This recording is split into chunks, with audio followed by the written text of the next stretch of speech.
দই হলো একটি অত্যন্ত স্বাস্থ্যকর খাবার যা বিভিন্নভাবে আমাদের শরীরে উপকারে আসে।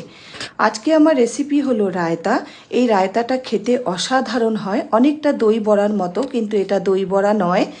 এই রেসিপিটার জন্য আমি প্রথমে নিয়ে নিয়েছি কিছুটা বিউলির ডাল, কিছুটা মুগ ডাল খানিকক্ষণ ভিজিয়ে রাখার পরে একটা মিক্সির জারে একটা শুকনো লঙ্কা, দুটো কাঁচা লঙ্কা দিয়ে ডালটাকে বেটে নিয়েছি।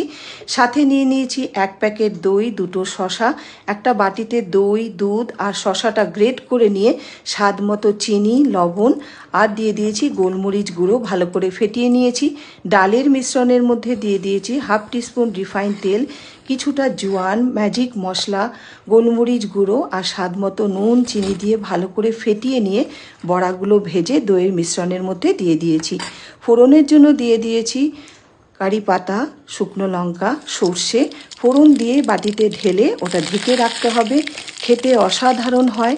বাড়িতে যদি কারো শরীর খারাপ হয় মুখের স্বাদ বদলানোর জন্য বা নিরামিষের দিনে এটা খেতে খুব ভালো লাগে রুটি, পরোটা বা লুচির সাথে। আবার দেখা হবে পরের কোনো ভিডিওতে।